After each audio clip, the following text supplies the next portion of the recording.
Y en la clase de hoy vamos a ver lo que serían las 5 conferencias de introducción al psicoanálisis de Sigmund Freud.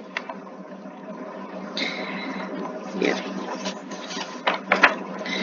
estas 5 conferencias sobre psicoanálisis se van a dar en una serie de años, básicamente en los años 1908, 1909 y 1910 en la Clark University de Worcester, Massachusetts. Van a estar dictadas por eh,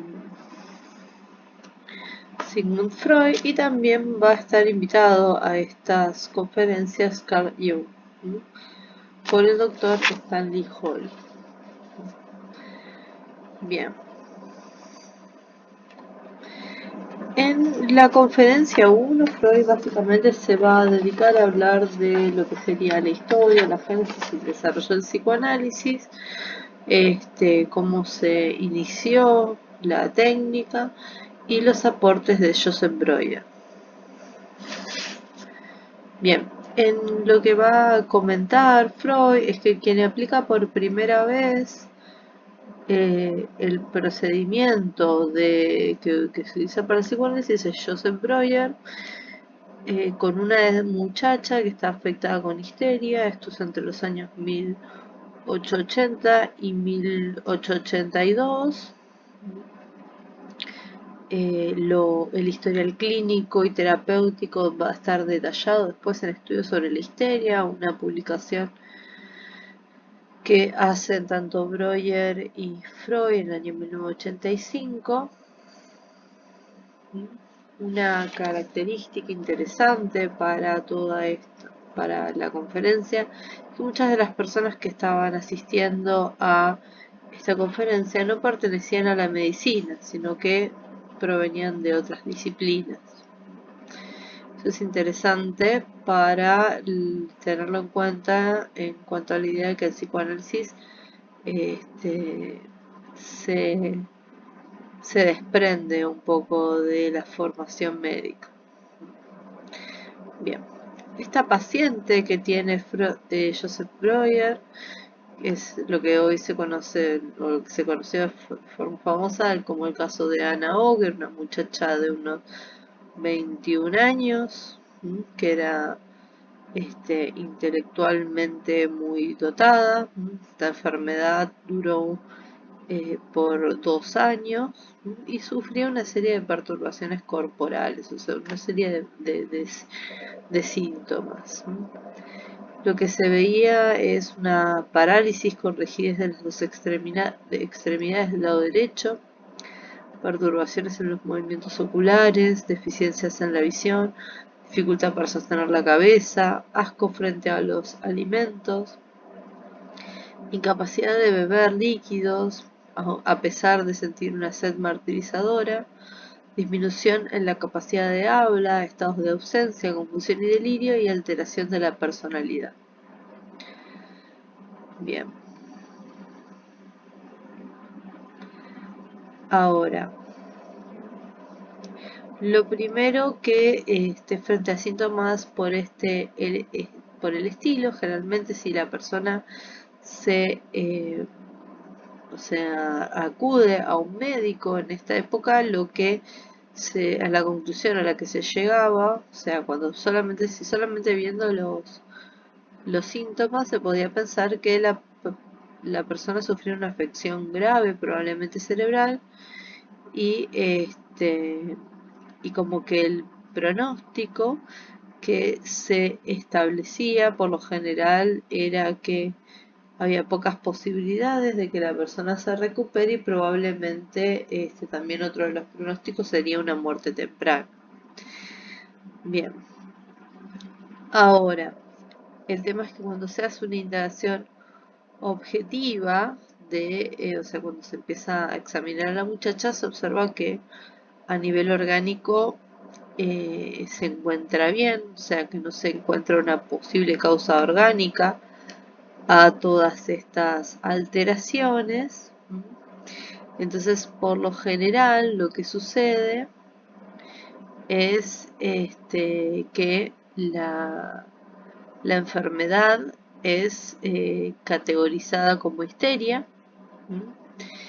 Y se considera que tiene poca gravedad y no se le presta atención al paciente. ¿M? Entonces acá en el cuadrito lo podemos ver un resumen de esto, que si solamente vemos el cuadro clínico, ¿no? Tenemos una afección grave, probablemente cerebral, ¿no? Que se hace una indagación objetiva. Y la perspectiva de restablecimiento es poca y posiblemente una muerte se estima que puede ser que fallezca de forma temprana. Pero cuando se hace el diagnóstico de histeria, se hace referencia a que la persona estaría simulando un cuadro médico grave, ya que sus órganos vitales se encuentran normales, no como producto de esta indagación objetiva. Y el médico va a considerar que es una afección de poca gravedad y de hecho va a desestimar el tratamiento. ¿Por qué? Básicamente porque no existían tratamientos para este tipo de afecciones. Bien. Ahora, entonces, acá es donde el psicoanálisis se va a distinguir de lo que sería la medicina. O sea, para el enfermo va a cambiar poco que le diagnostiquen una histeria, pero sí para la medicina, porque el enfermo va a seguir sintiendo de la misma manera, no va a cambiar nada. La medicina va a pasar de tener un cuadro preocupante a tener un cuadro de simulación, ¿no? Y poco grave.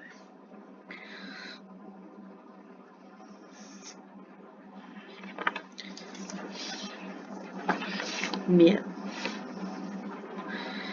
Entonces, esto va a pasar a ser, ¿no? O sea, frente a esta situación, lo que va a ser la histeria va a pasar a pasar desapercibida para la medicina y va a ser el psicoanálisis quien venga a proponer posible tratamiento para esta afección. Bien. Entonces, ¿cómo se empieza el tratamiento? O sea, lo que primero se prueba es poner a la paciente en estados de hipnosis. Igual este tratamiento solamente lo realiza Joseph Breuer. Y lo que se observa que los estados de ausencia que produce la hipnosis, ¿no? Donde hay una especie de alteración psíquica con confusión, lo que pasaba es que la enferma solía murmurar entre sí algunas palabras que parecían provenir de ciertos nexos en los que ella ocupaba su pensamiento. O sea, había palabras con nexos en su pensamiento. Entonces, entonces el médico no se pregunta sobre esas palabras y cada vez que la ponen bajo la hipnosis, le vuelve a preguntar sobre esas palabras a ver qué recuerda en asociaciones hacia esas palabras.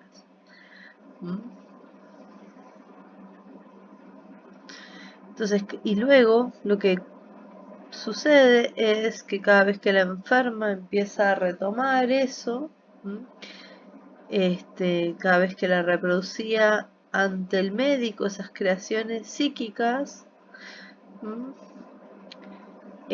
se creaban ciertas palabras inconexas. Entonces, ¿qué es lo que empieza a surgir de esas palabras? Una serie de fantasías, o sea, formaciones de fantasías que están cargadas de afectos importantes, o sea, cargadas de angustias importantes. Entonces se empieza a observar desde qué momento comienza la enfermedad de la paciente, que es a partir de la enfermedad, de acompañar en el lecho de muerte a su padre en una enfermedad que lo va a llevar a la muerte. Bien, entonces, a partir de esto, o sea, una característica que tenía esta paciente era que no tenía manejo de su lengua materna, o sea, no podía, no hablaba en su lengua materna, sino que hablaba solamente en inglés. Y en función de esto bautiza a este método de tratamiento como Talking Cure o cura por la palabra o Chimney Sweeping, ¿no? Que sería como una limpieza de chimenea. Considerando que a través de este método está limpiando aquellas cosas que están interfiriendo con su vida. Bien.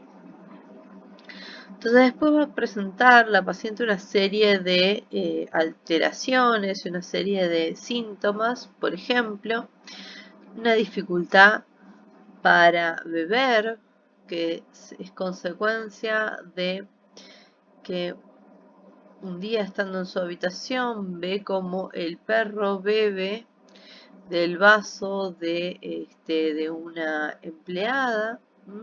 Y después ve a la empleada tomar de ese mismo vaso, ¿no? Sin avisarle. Eso le produce mucho asco. Y en consecuencia le cuesta beber líquidos. O sea, el tema es que cuando ella comenta esta situación, durante la hipnosis pide beber y toma una gran cantidad de agua sin ninguna inhibición. Y despierta del estado de la hipnosis con el vaso en los labios. Entonces, a partir de eso, o sea, a partir de poder comentar la situación que podría haber generado esa dificultad para beber, o que generó esa dificultad de beber, esa perturbación desaparece para siempre. Bien. Bien, entonces lo que va a o sea, la otra patogénesis tiene que ver con, bueno, perturbaciones de la visión, donde ella trata en un momento, estaba en el lecho de su padre, se angustia, sus ojos se llenan de lágrimas, trata de leer algo y no puede ver, y a partir de eso empieza a tener perturbaciones de la visión. Luego también están las rigidez de las extremidades, que está relacionado con un sueño que ella tiene, donde empieza a ver serpientes en la habitación de su padre y no puede moverse para tratar de ayudarlo. Y también lo mismo sucede con la dificultad en el habla. Tampoco puede decir nada para tratar de evitar que estas serpientes ataquen al padre. Esto siempre todo en el contexto de un sueño. Entonces, lo que va a plantear Freud es que casi todos los síntomas habían nacido como unos restos, como unos precipitados de vivencias plenas de afecto que después va a llamar traumas psíquicos. O sea, estos síntomas van a ser restos némicos de vivencias que fueron traumáticas. Y su particularidad se va a esclarecer por la referencia a la escena traumática que los causó. O sea, son determinados por estas escenas traumáticas. O sea, lo que va a plantear el psicoanálisis es que los enfermos de histeria padecen de reminiscencias. Son recuerdos imprecisos del pasado que vienen a la memoria, pero esas reminiscencias deformadas le generan todo su sufrimiento. Bien. Estas situaciones van a tener como característica que van a ser siempre situaciones cargadas de afectos que la persona no soporta. Por eso esos afectos van a tender a desaparecer.